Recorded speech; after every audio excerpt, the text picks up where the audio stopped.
Muy bien, buenas tardes a todos. Por supuesto, siempre un gusto estar con ustedes en esta reunión eh, de día jueves, ¿verdad? Que es lo que estamos haciendo. Estoy cerrando aquí algunas ventanas porque voy a compartir la pantalla en un segundo y entonces para no tener tantas cosas abiertas. Hoy día vamos a, bueno, es la última reunión de la serie por ahora, en 1 Timoteo, y ya retomaremos, si el Señor lo permite, el próximo mes, el mes de abril. Y hoy día vamos a terminar el capítulo 3, y creo que vamos a tener tiempo para comenzar con el capítulo 4, que era el objetivo, ¿verdad? Desde el principio el objetivo era tratar de avanzar un poquito más y comenzar también con algunas cosas en el capítulo 4. Así que vamos a compartir la pantalla como es costumbre, eh, para que vayamos leyendo todos juntos.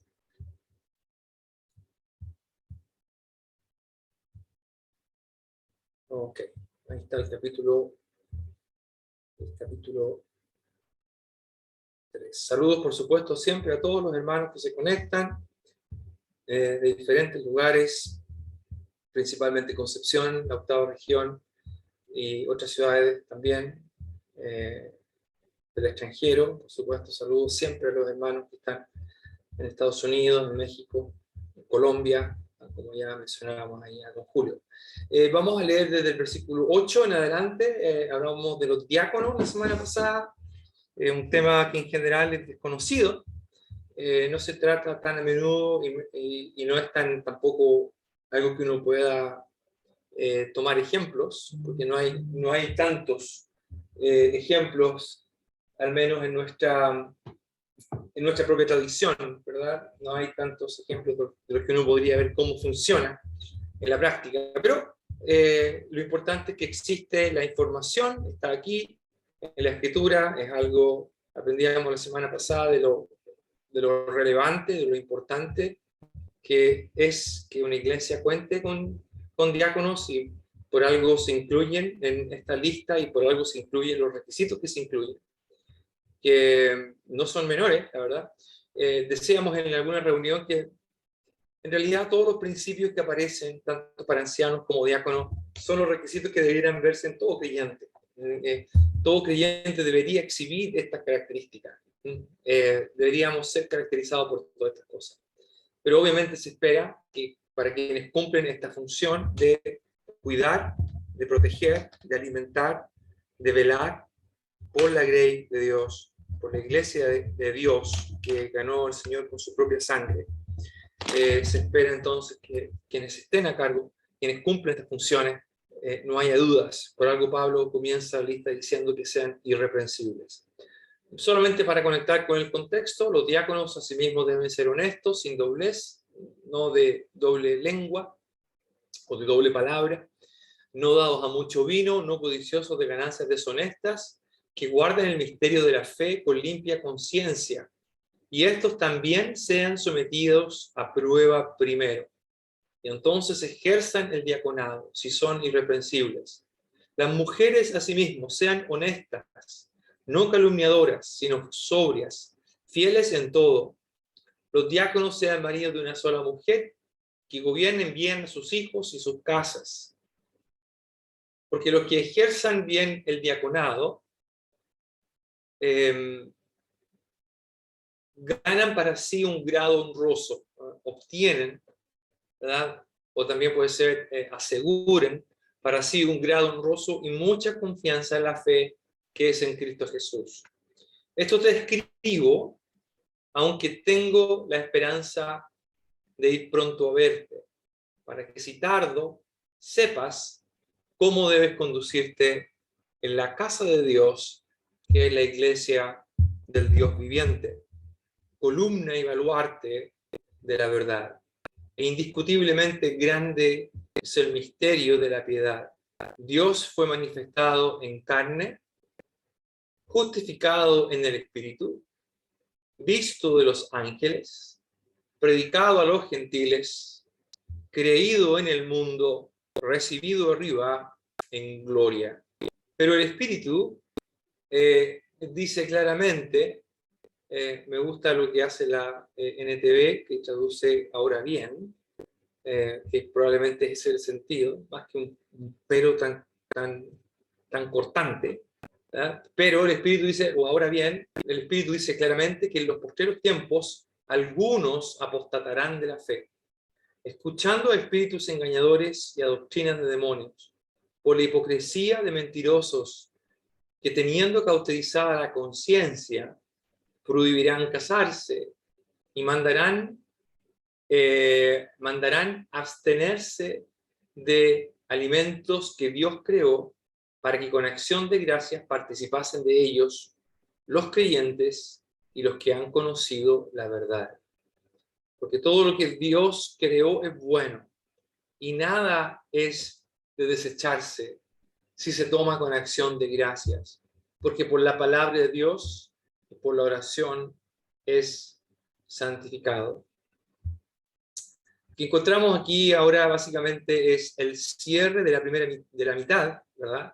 De la primera mitad de Timoteo. Y es muy interesante cómo, ¿verdad? A la mitad del libro encontramos esta especie de himno que aparece aquí, que vamos a ver un poquito hoy día.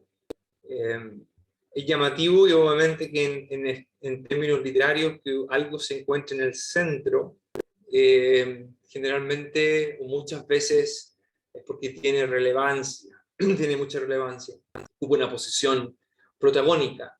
Ahora, el apóstol termina, ¿verdad? En el versículo 13 termina con lo que ha venido diciendo en cuanto a los ancianos y diáconos, para introducir una nota, diríamos, más personal, y para avisarle a Timoteo que él tiene confianza de que va a pronto ir a verlo, que va a tener la posibilidad de poder viajar y estar con él. Y el versículo 15, él le dice, para que si tardo sepas cómo debes conducirte en la casa de Dios, que es la iglesia del Dios viviente, columna y baluarte de la verdad. Interesante, ¿verdad? Este versículo, hay varias cosas aquí que la idea de conducirte en la casa de Dios no es realmente una instrucción de cómo portarse en el edificio, cómo debes debes portarte bien, debes conducirte en la casa de Dios. La palabra conducirse, de hecho, es un vocablo que tiene mucho que ver con la forma de vivir. Y en ese sentido, la casa de Dios, Pablo ha ocupado, ¿verdad? Ha ocupado esta idea de casa. Al principio de la carta, él ocupa una palabra que se asocia con la administración de una casa, cuando se habla en el versículo 4, el versículo 1, que estas fábulas y genealogías lo que acarrean es disputa más bien que edificación de Dios, que es por la fe, una expresión que se asocia con la administración de una casa. Pablo ha hablado de los ancianos, de los diáconos que gobiernen bien su casa. Es que la iglesia en un sentido funciona como un hogar. Una casa debería funcionar como un hogar.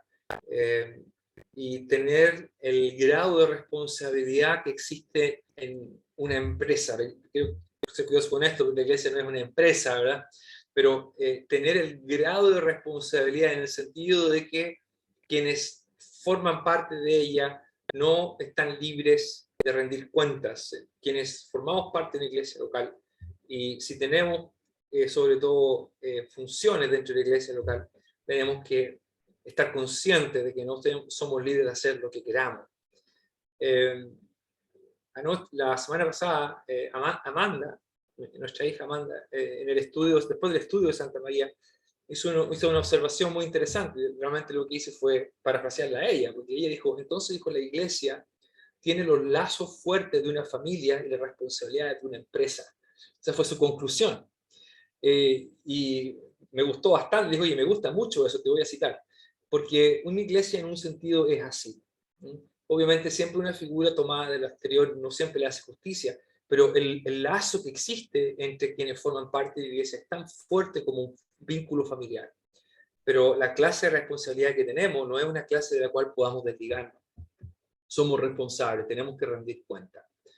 Y si no fuera así, obviamente Pablo no se preocuparía y no estaría escribiendo cartas como esta, donde claramente se habla de aquellos falsos maestros que son, creo, que son puestos fuera de la iglesia, y con justa razón, porque ellos no se están conduciendo en la iglesia de Dios, no se están conduciendo en la casa de Dios, no se están comportando de la manera en que deberían hacerlo. Por tanto, Timoteo debe saber estas cosas, debe ser recordado de estas cosas, para que él pueda saber, recordar, tener el conocimiento de cómo es la conducta, cómo alguien se desenvuelve en la iglesia, que insisto, no es el edificio, ¿verdad? Cuando yo era chiquitito, tenía 4 o 5 años, me retaban si yo andaba corriendo en el local, porque no era apropiado que alguien estuviera corriendo, ¿verdad? Entonces me retaban. Y bueno, está bien.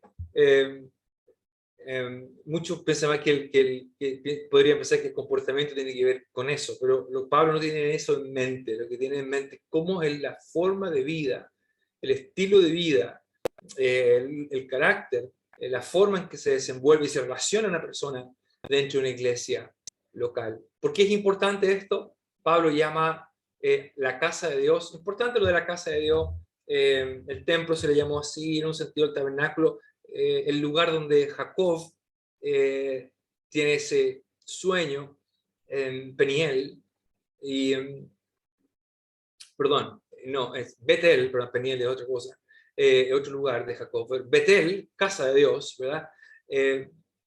Esta idea de este intercambio, este encuentro que hay entre lo humano y Dios.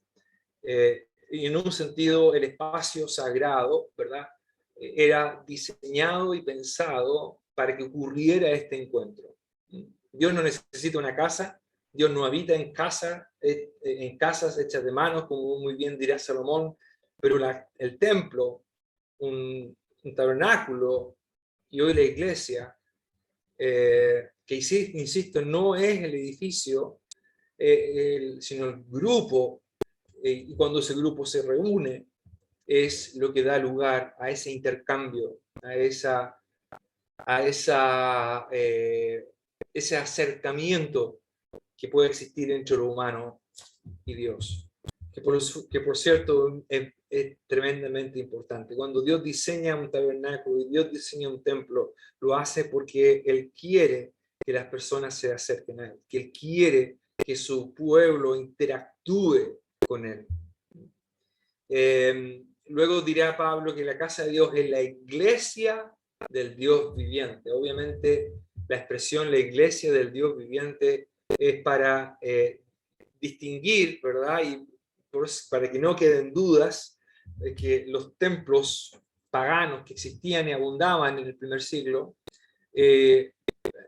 no es la clase de casa que Dios necesita, ni la que Él habita. Él es el Dios viviente. Y en el segundo lugar, se le llama también columna y baluarte de la verdad. Recordemos que la expresión verdad es una expresión importante en esta carta. Algunos se han alejado de la verdad.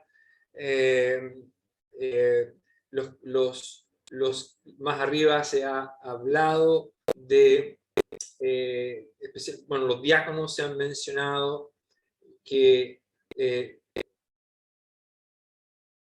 sean capaces, ¿verdad? Estaba buscando el versículo, me parece mucho que estaba por aquí. O de los ancianos, no me acuerdo ahora dónde está, pero hablaba de la verdad y ser administradores, manejar, entender, proclamar, defender la verdad. La iglesia es columna y baluarte de la verdad que algunos han rechazado, la verdad que algunos quieren torcer. La iglesia en ese sentido entonces cumple una función tremendamente que es fundamental. Y aquí es donde Pablo va a introducir este himno, ¿verdad? Dice, e indiscutiblemente grande, sin discusión alguna, esa es la idea, sin discusión alguna es el misterio de la piedad. Ya antes Pablo ha usado también la expresión misterio. Misterio no significa algo misterioso, sino que se refiere a algo que ha sido mostrado o revelado, que finalmente se muestra. Y la palabra piedad, por supuesto, la palabra piedad se asocia mucho con lo que hoy día podríamos decir el temor de Dios, todo lo que tiene que ver con lo que es pío, que es piadoso, la palabra piedad. Piedad aquí no tiene que ver con misericordia, ¿verdad? A veces dice, ten piedad de mí, muestra un poco de piedad, esa no es la idea. Piedad tiene que ver con lo que se asocia con Dios, lo que es santo, lo que es reverente. ¿Qué dicen otras versiones? E indiscutiblemente grande es el misterio de la piedad. La Biblia de las Américas no hace mucha diferencia. La NBI dice no hay duda de que es grande el misterio de nuestra fe. Interesante. Lo mismo en esa misma línea, la NTV dice, sin duda alguna, el gran misterio de nuestra fe es el siguiente. Varias maneras de traducirlo, ellos van por esta opción, no sé lo que dice su nota aquí. La NTV coloca una nota que dice, o de la sumisión a Dios. De la sumisión a Dios. Y la NBI coloca nuestra fe, literalmente la piedad.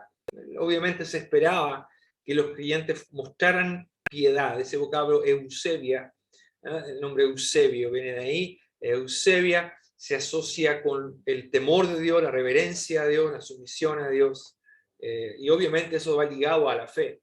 Y luego viene este himno que ha sido y es todavía una especie de rompecabezas para muchos intérpretes porque su interpretación no es sencilla, aunque el mensaje de fondo quizás es claro, ¿verdad? Es claramente un himno que destaca al Señor, hay elementos que son quizás más sencillos de entender. Partimos con una complicación en el término del texto, del texto bíblico, porque la palabra de Dios no está en los mejores manuscritos. Hay una referencia en el texto, no sé si lo pueden ver, aquí se menciona que la lectura Dios, Theos, aparece en varias traducciones, pero que son copias de las copias de las copias. Por ejemplo, en el caso del texto, el texto, no me acuerdo ahora cuál es ese que dice Alf, creo que es el código sinaítico, si no me equivoco. No está, lo que aparece es un pronombre, de ahí que entonces la Biblia de las Américas dice, Él fue manifestado en carne, lo mismo hace la NTV, Él fue, o Él se manifestó como hombre, y la NTV derechamente coloca a Cristo, ¿verdad? Pero todos colocan una nota al lado, fíjense, la Biblia de las Américas dice el que, algunos manuscritos posteriores dicen Dios, son manuscritos muy tardíos, y el hecho que generalmente los manuscritos que son mucho más tardíos se consideran de menos valor al momento de traducir. Entre paréntesis, yo siempre, no siempre, pero en muchas reuniones menciono esto de las diferencias textuales que existen, y es importante estar consciente de esto. Hoy día en la mañana estuve conversando con una persona un poquito de la escritura y todo, me preguntaba qué es lo que yo hacía, y entonces le conté y me hablábamos, pues, sí, pero la Biblia dice un libro escrito por hombre y hay tantos, hay copias perdidas, en fin, y le di un poquitito de información, quizás en 5 o 10 minutos hablamos de crítica textual, y su recepción fue muy buena, porque me dijo, mira qué interesante, me dijo, yo no sabía eso, me dijo, tú... y es importante, porque muchas veces la gente va a decir, es que la Biblia fue un libro escrito por hombre y hay errores. Es importante saber estas cosas, algo saber de ello, ¿verdad? Sí, yo le decía, efectivamente, hay muchos manuscritos, hay errores de escribas, ¿verdad? Que le explicaba cómo un escriba tenía que trabajar muchas horas sentado, habían errores por omisión o por repetición, habían errores por audición, toda esa clase de cosas que hacían que un texto podía crear esta clase de errores al faltar un artículo, etcétera, etcétera. Y yo dije, pero todos esos cambios que hay, todas esas diferencias no son sustantivas, no cambian el mensaje de fondo. En fin, aquí entonces la palabra Dios no está, es simplemente un pronombre, es un pronombre relativo que obviamente apunta a Dios, eso está claro. Dice, ¿quién fue manifestado en la carne, o Él se manifestó en la carne? La NBI coloca el pronombre relativo ¿quién? ¿Verdad? ¿Quién se manifestó en carne? La NTV también pone algo. Ahora, ¿de qué? Hay dos preguntas que contestar, ¿verdad? ¿De qué se trata este himno? ¿De qué se trata este himno? Lo más importante, quizás la pregunta más importante es ¿por qué Pablo lo incluye aquí, en el centro de esta carta? ¿Por qué Pablo incluye esta preciosa declaración, este precioso himno, este precioso poema, y lo incluye justamente aquí? Recordemos que el principal problema que Éfeso o Timoteo está enfrentando tiene que ver con la propagación de falsa enseñanza. Y esa falsa enseñanza ataca o ha atacado directamente y flagrantemente ha atacado a Dios mismo, ¿verdad? Una falsa doctrina siempre va a atacar a Dios, y siempre va a intentar disminuir, soslayar,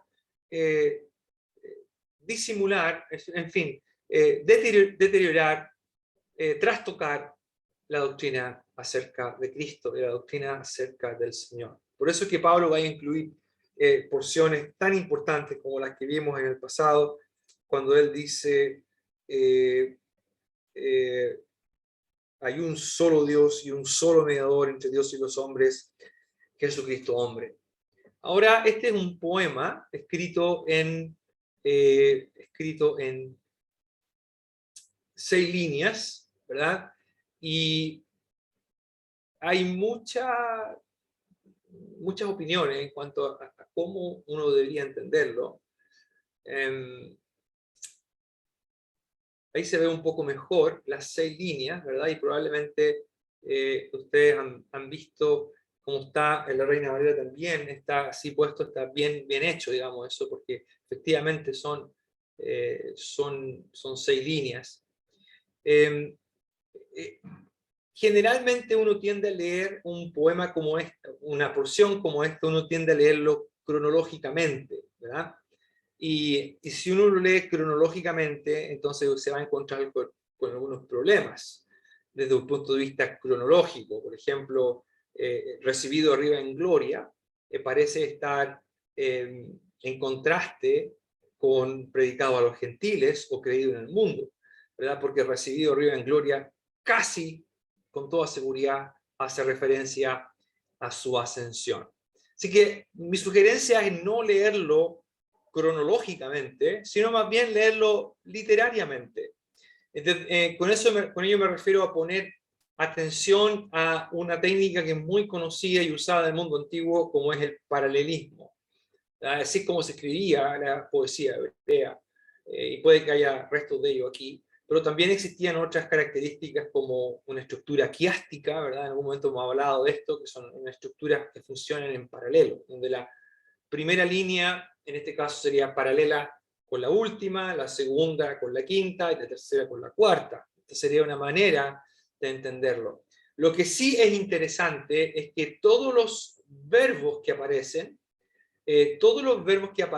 están enjugados de la misma manera, de tal modo que tienen todos la misma terminación. Todos terminan con la letra griega Z y la E larga griega eta. O sea, Z, eta.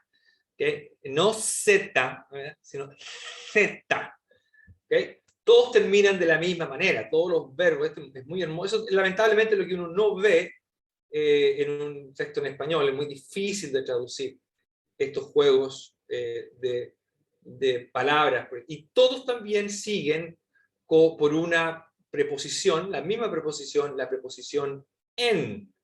Esto también forma parte de la belleza artística, ¿verdad? Todas las 6 líneas, después del verbo, continúan con la misma preposición en, excepto la tercera línea donde no hay preposición. Pero si uno escuchara el verbo griego, las 6 veces aparece, ¿verdad?, esta terminación C al final del verbo. El primer verbo, efanerose, el segundo verbo, edikaiose, el tercer verbo, ofce, el cuarto verbo, ekerujce, el quinto verbo, episteuce, y el último verbo, anelempce. Obviamente nuestro oído no funciona de esta manera, pero pensemos que quienes están leyendo esto están acostumbrados a oír. Lo que se escribe para que sea escuchado y no tanto leído. Y es obviamente, claramente es un poema. Y cada línea se caracteriza por tener un verbo como este, y luego seguido de la preposición en. La Reina Valera alcanza a traducir 4 de las líneas con la preposición en, Dios manifestado, o quien fue manifestado en carne, quien fue justificado en el Espíritu, quien fue visto de los ángeles o por los ángeles. Interesante que no incluye la preposición en ahí. Predicado a los gentiles, porque esa puede tener esa función también. Creído en el mundo, recibido arriba en gloria. De las maneras en que uno podría leerlo aquí, me parece que puede uno leerlo de manera intercalado, va produciendo un intercalado, ¿verdad?, entre cada frase, de tal manera que la primera frase apunta hacia lo celestial, Dios fue manifestado, perdón, a lo terrenal, Dios fue manifestado en carne, apunta hacia el ámbito terrenal, justificado en el Espíritu, apuntaría al área celestial, visto de los ángeles al área celestial, predicado a los gentiles al área terrenal, creído en el mundo el área terrenal, para ser recibido arriba en gloria el área celestial. Y esto es exactamente lo que uno observa en este poema. Existe esta interacción entre lo terrenal y lo celestial, lo cual es tremendamente importante porque uno no puede hablar de Jesús solamente en términos divinos y no puede hablar de Jesús solamente en términos humanos. Su divinidad y humanidad son absolutamente esenciales para la doctrina de la salvación, para la doctrina de Dios. No se puede disminuir ni eliminar ni la una ni la otra. Por eso es que, por ejemplo, el apóstol Juan será tan enfático cuando él escribe y dice que si alguien niega que Jesús vino en carne, entonces está muy mal, es un hereje, ¿verdad? Si alguien niega la encarnación, obviamente es un hereje. Si alguien niega la deidad de Cristo, obviamente también es un hereje. Y hoy día hay sectas que niegan la deidad del Señor. Este es un poema que combina de manera magistral quién es Jesús y los ámbitos o las esferas en las cuales Él es reconocido y en el cual él es absolutamente Señor y algo que es real.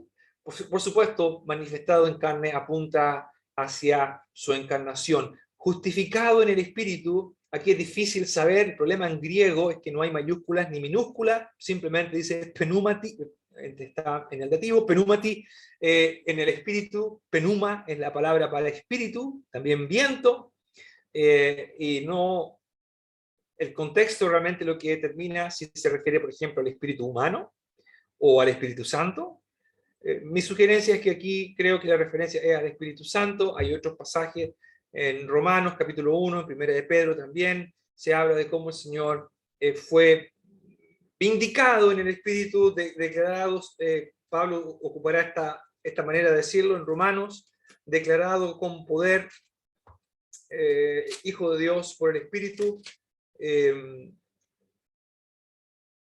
que fue, dice Romanos 1.4, que fue declarado Hijo de Dios con poder según el Espíritu de Santidad por la resurrección de entre los muertos. Y ahí lo que se asocia entonces es que cuando el Señor se habla de esta manera, justificado en el Espíritu, no significa que Él fue justificado en que nosotros lo somos, para nada, sino que más bien significa que el Espíritu ratifica todo lo que el Señor Jesús dijo ser, todo lo que Él afirmó de sí mismo, ¿verdad? Todo lo que Él dijo en la tierra en cuanto a su identidad, en cuanto a su origen, en cuanto a sus planes, en cuanto a sus propósitos, en cuanto a la razón de su muerte.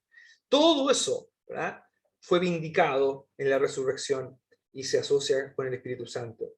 La tercera línea hace énfasis también a el ámbito, diríamos, celestial, visto por los ángeles, visto en ese estado de encarnado y resucitado, algo que los ángeles no habían visto. Los ángeles nunca vieron a Jesús encarnado. Ellos no sabían en un sentido lo que era eso. Luego se enfoca en el ministerio en la tierra, predicado a los gentiles o a las naciones, anunciado, creído en el mundo y finalmente recibido arriba en gloria. Una vez más vuelve a esa realidad de su recepción. El verbo aquí que aparece recibido arriba en gloria es el mismo que aparece en Hechos de los Apóstoles, Marcos, si no me equivoco, en uno de los dos lugares donde el Señor ascendió y fue recibido arriba. Ahora, ¿por qué Pablo incluye esto aquí? Esa es la pregunta más importante. Bueno, él va a retomar ahora en el versículo 1 del capítulo 4. Acuérdense que cuando Pablo escribe una carta, él no está ocupando divisiones de capítulo y versículo, sino que está escribiendo de la manera en que se escribía normalmente, ¿verdad? Vamos a ver esto aquí.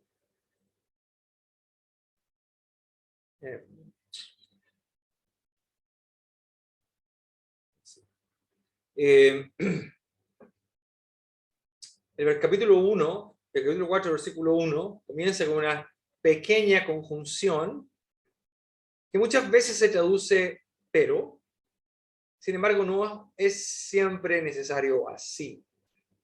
Muchas veces se traduce como pero. La NTV, como ya leímos, va en otra dirección. Ahora bien, lo que cumple aquí una función de, por una parte, anunciar una nueva sección, pero no desvinculada de lo anterior. Y por eso es importante el poema que Pablo incluye al centro del libro, para reafirmar la identidad de Jesús, para reafirmar quién es Él, para reafirmar frente a lo que se estaba enseñando, las falsas doctrinas que se estaban proclamando y se estaban multiplicando, y que atacaban a la persona del Señor Jesús. Si es que existía, como es muy posible, al menos es lo que yo pienso, que existían ya algunas ideas gnósticas o prenósticas que condenaban todo lo que era material, condenaban la carne, condenaban el cuerpo, condenaban todo esfuerzo, todo aquello que promoviera o mantuviera lo que era terrenal o carnal, ¿verdad? El cuerpo y todo eso. Lo vimos cuando vimos esos pasajes difíciles en 1 Timoteo, el capítulo 2. Me parece que algo de eso hay aquí, y la insistencia, ¿verdad?, de poner, de escribir acerca de la realidad de Cristo como un Cristo que fue hecho carne, como un Cristo que es vindicado por el Espíritu, que es visto, ¿verdad? Uno no puede ver un fantasma, uno no puede ver un espíritu, pero Él fue visto de los ángeles. Y fue además anunciado, proclamado, y lo sigue siendo, ¿verdad? Esto tiene un sentido proléptico, es decir, tiene un sentido de algo que se da por hecho, todavía se sigue haciendo, pero se seguirá haciendo hasta el último día que el Señor así lo permita. Y por eso es que es importante, ¿verdad?, el capítulo 4, que uno pueda traducir ese pero como lo hace la NTV. Ahora bien, Pablo va a retomar ahora el asunto de las falsas doctrinas y de las falsas enseñanzas. Pero el Espíritu Santo, el Espíritu, dice claramente que en los postreros tiempos, algunos apostatarán de la fe. La NBI dice, el Espíritu dice claramente que en los últimos tiempos algunos abandonarán la fe para seguir inspiraciones. Apostatarán de la fe, que dice escuchando, dice la Reina Valera, escuchando, realmente escuchar, aquí es poner atención, poner mucha atención. De ahí que probablemente la NBI haya preferido poner esta frase para seguir a inspiraciones engañosas, la idea de poner atención para luego continuarlo o seguirlo. La Biblia de las Américas dice prestando atención a espíritus engañadores. La NTV dice seguirán a espíritus engañosos. Todas esas son traducciones de este verbo que se traduce aquí, escuchar, verbo griego prosejo.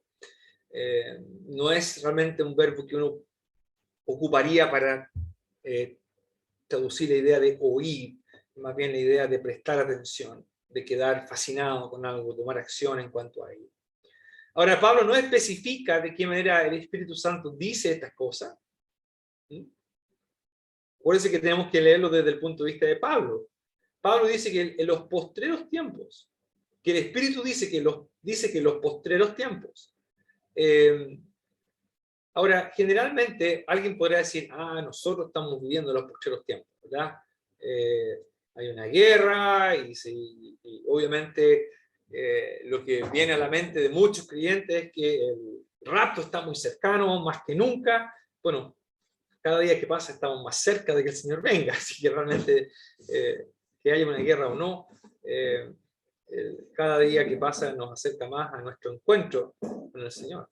Pero la idea de postreros tiempos no es algo que Pablo tiene en mente para los creyentes del año 2022. La venida del Mesías, la muerte y resurrección y ascensión del Mesías inaugura un nuevo tiempo que se conoce hay otros pasajes donde se habla de esto como los postreros tiempos. Esto es el último tiempo. Y es último, ¿por qué? Porque ya el Mesías triunfó y porque el Mesías dijo que venía. Por tanto, todo esto que pasa simplemente es parte de este último tiempo antes de que el Mesías inaugure su reino universal. Independientemente de cómo traduzcamos o entendamos la escatología, donde hay tantas diferencias, ¿verdad? Si es que hay creyentes que son premilenaristas o amilenaristas o que son dispensacionalistas, no importa qué, como uno tome aquello, el Señor dijo que habría de venir, que habría de venir. Y obviamente esa venida implica que Él va a tomar asuntos o va a tomar control y va a juzgar a sus enemigos. Por tanto, todo este tiempo que estamos viviendo es un tiempo último. Y no necesariamente Pablo está aquí apuntando hacia el año 2020. No sé si Pablo se imaginó que llegaría el año 2020. Ellos pensaban que el Señor venía luego. Eso es lo que uno puede ver. Ellos tenían expectativa de que el Señor pronto iba a volver. Si le hubieran dicho a Pablo, oye, Pablo, todavía tienes que esperar como 2000 años más, a lo mejor no se lo hubiera creído, pero aquí estamos todavía. Y obviamente no podemos decir, no debemos decir, el Señor retarda su promesa, porque eso es más bien característico de aquellos que dudan de su venida. Lo que sí sabemos es que para Dios 2000 años es como un día y un día es como 1000 años. Pero sí estamos viviendo este último tiempo. Y lo que va a caracterizar este último tiempo es algo que Pablo o algo que los creyentes de Éfeso ya estaban experimentando. ¿Qué estaban experimentando? Que algunos apostatarían de la fe. Que algunos abandonarían la fe, ¿verdad? Apartarse, esa es la idea aquí. El vocablo que Pablo ocupa. Es un vocablo que tiene la idea de apartarse, de desviarse de la fe, desviarse de la fe. Algunos en estos últimos tiempos se desviarán algunos de la fe para seguir para poner atención a espíritus engañadores, espíritus que desvían, espíritus que desvían, espíritus engañosos y a doctrinas de demonios. Aquí tenemos que entender esta frase, espíritus engañadores y a doctrina de demonios, como una misma cosa realmente. ¿Okay? Los espíritus engañadores no son sino que doctrina de demonios. Ahora, ¿qué es lo que Pablo tiene en mente aquí? ¿A qué llama Pablo espíritus engañadores? Espíritus engañadores probablemente puede ser que se refiera a espíritus que promueven esta enseñanza o la enseñanza que está diríamos, en un espíritu engañador. Doctrina de demonios hace pensar que espíritu y demonios son sinónimos aquí. Doctrinas de demonios. Doctrinas, enseñanzas, Pablo vuelve a la palabra aquí, didascalía, importante, ¿verdad? Didascalía, la enseñanza, tan importante la enseñanza. Cualquier enseñanza que desvía o que se desvía de la verdad del Evangelio, la Trinidad, por ejemplo, la deidad y humanidad del Señor, la muerte, resurrección y ascensión del Señor, la salvación que es por gracia, por medio de la fe en Cristo Jesús, cualquier enseñanza que se desvía de aquello, ¿verdad? Y sus derivados, debe ser llamado doctrina de demonios o espíritus engañadores. La misma persona con quien yo hablaba esta mañana me contó que cuando era joven fue mormón. Y yo le dije, menos mal que te saliste. Sí, me dijo, yo era joven. Después dijo varios garabatos y todo. Pero ya no estaba ahí. Pero lo interesante es que él dijo, no, me dijo, son sectas, dijo. Igual que los testigos de Jehová, son sectas. Y miren, una persona que hasta donde yo sé no es creyente, es capaz de distinguir donde hay una secta con doctrinas de demonios, espíritus engañadores. Ahora, Pablo aquí tiene otra cosa, no es que esté mal hablar de ellos, de esas sectas como doctrinas de demonios, creo que lo son, pero aquí Pablo tiene algunas cosas en mente que se asocian más con el problema de Éfeso. Pablo habla de la hipocresía, ¿verdad? Interesante lo que él dice aquí, por la hipocresía o en hipocresía de mentirosos que tienen cauterizada la conciencia. La NBI dice, tienen la conciencia encallecida. La NTV dice, tienen muerta la conciencia. Este vocablo conciencia, acuérdense que también es un vocablo importante aquí en 1 Timoteo. Pablo habla de conciencia limpia o de la conciencia pura en varias partes de la carta. Lo opuesto, los falsos maestros, que son estos, que están actuando en hipocresía, que están siguiendo doctrinas, espíritus engañosos y doctrinas de demonios. Pablo habla de ellos entonces, de personas que son hipócritas. Hipócritas y mentirosos. La palabra mentiroso aquí es la palabra pseudologos. Ya Pablo había hablado antes de que los diáconos no tenían que ser duólogos, de doble palabra. Aquí se habla de pseudologos, hablar falsamente, por tanto mentiroso, que dice que tienen cauterizada la conciencia. Pablo ocupa un vocablo muy interesante aquí. El vocablo es causteriazo, cauterizar. Y el verbo es un participio, pero está en tiempo perfecto.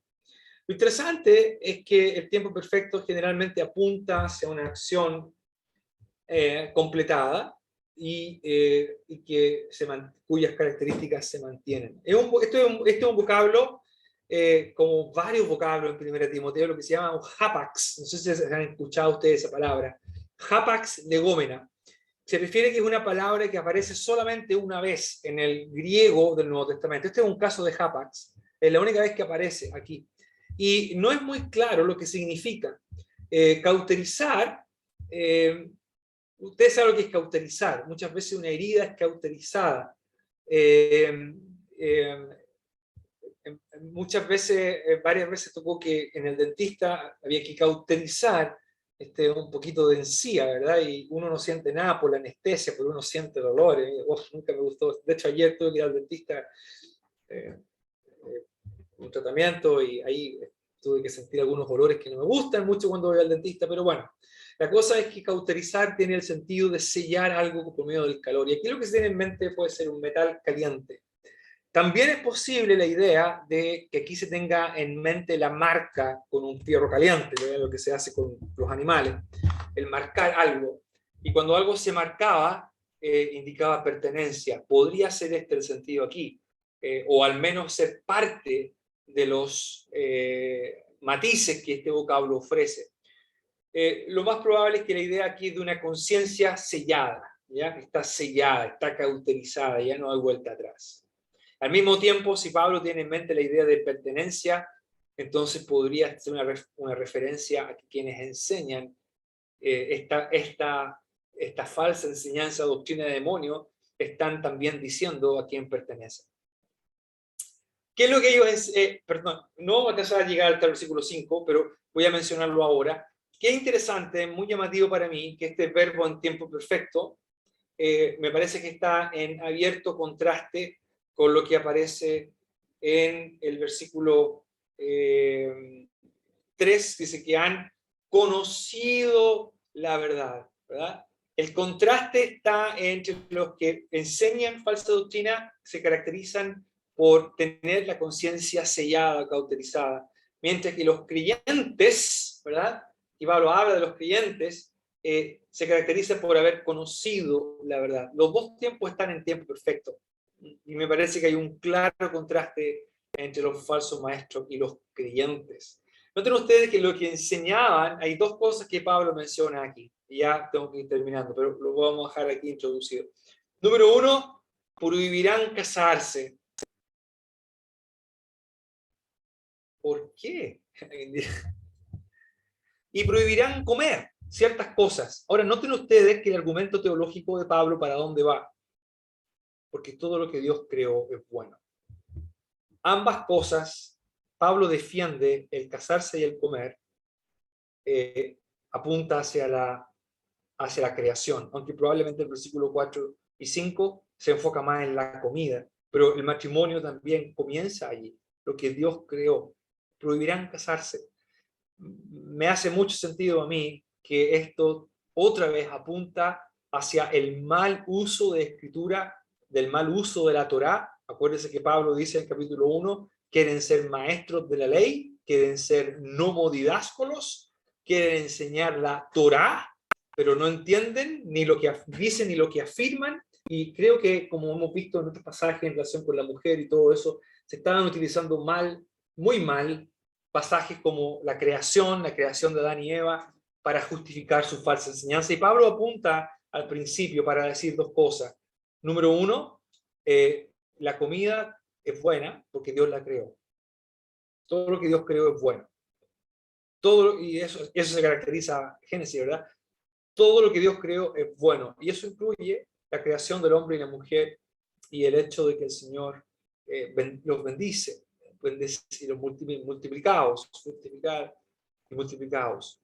Más me hace sentido que aquí hayan ideas prenósticas, porque el gnosticismo, más adelante, algunos años más tarde, van a ser muy claros en todo esto de prohibir el casamiento. Ellos querían impedir la propagación de la carne. La carne era mala, por tanto, casarse y tener hijos, lo vimos también cuando habla de que se salvarán engendrando hijos, tenía mucho que ver con esta idea prenóstica.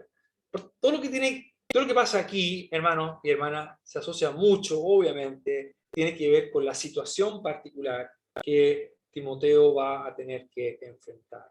Pero eso ya lo vamos a ver con más calma el próximo mes.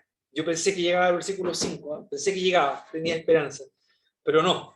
he sido sorprendido por el tiempo, aunque lo dejamos ya un poquito adelantado, ¿verdad? Si el Señor lo permite, el primer jueves de abril estaremos retomando 1 Timoteo. Muchas gracias por su atención, su interés en querer aprender, y mi oración al Señor es que así sea, que podamos aprender y apreciar lo que tenemos en este libro extraordinario, nuestra Biblia. Vamos a orar para terminar. Padre, gracias por este tiempo en que hemos podido estar escuchando y aprender de tu palabra, que obviamente siempre nos deja con la sensación de que hay tanto, tanto, tanto más que aprender. Pero nos contentamos de poder aprender algo, y mucho más nos contentamos si somos capaces de aplicarlo a nuestras propias vidas. Te damos las gracias y nos encomendamos a ti, en el nombre del Señor Jesús. Amén.